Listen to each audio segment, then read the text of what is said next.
evidence of Vatican pursuit of temporal power and against the concept of a British-led world government agenda.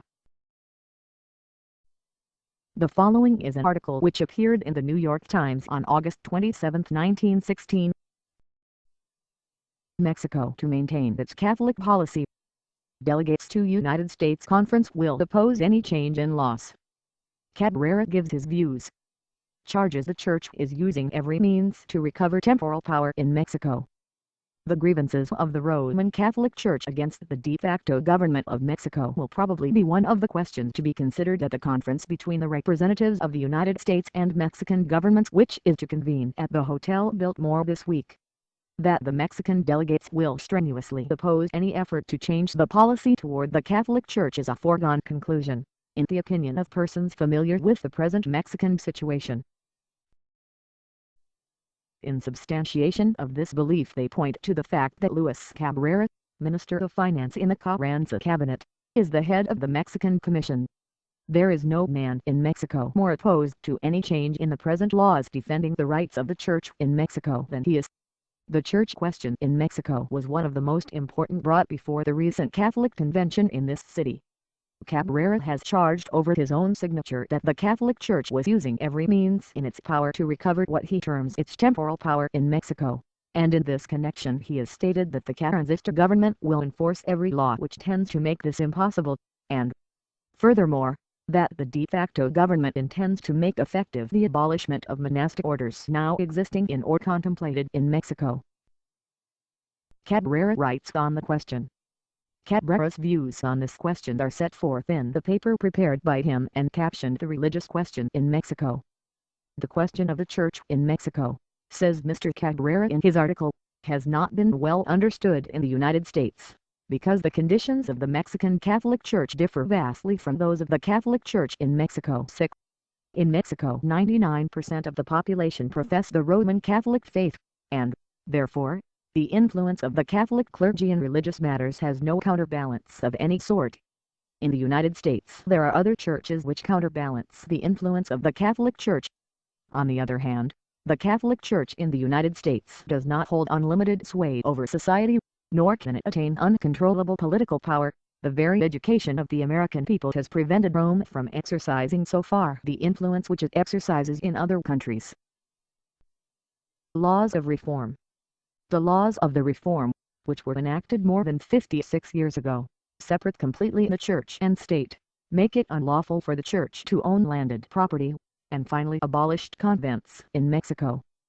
The clergy, adds Mr. Cabrera, defended themselves desperately against the laws which stripped them of power, and finding themselves defeated, they resorted in 1860 to the intervention of foreign powers, Spain, France, and England again, which attempted to intervene on the pretext of fulfillment of the financial obligations of the Juarez government.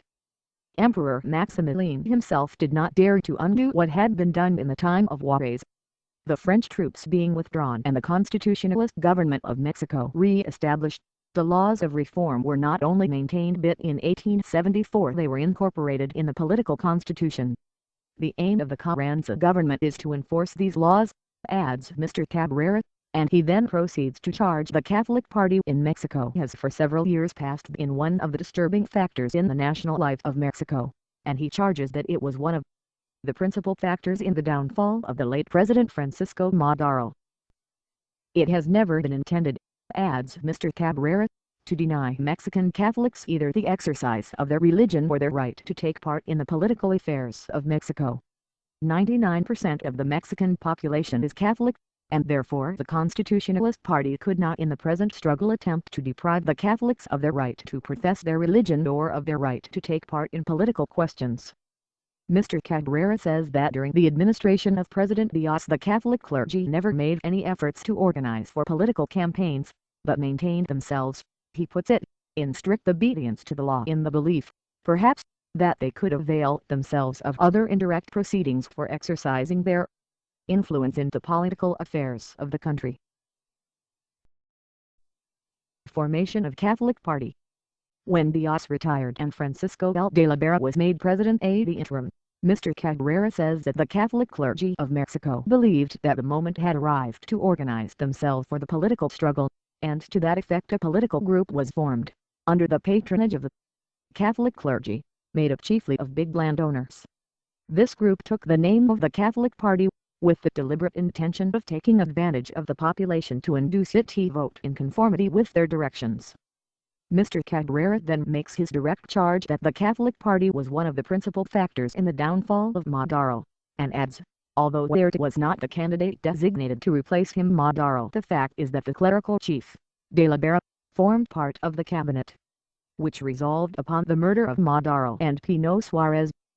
The confiscation of the lands illegally possessed by the Catholic Church, Cabrera states in one part of his article, is a necessary, just, and legal confiscation, and in that sense all the confiscations of lands pertaining to the Church are legitimate, for which reason the constitutionalist government is in the right in continuing the same policy, not only confiscating the properties which are openly in the ownership of the clergy, but also investigating those properties which apparently belong to individuals, but which, through the history of their former owners and through the form of their administration, can be clearly distinguished as properties of the Church.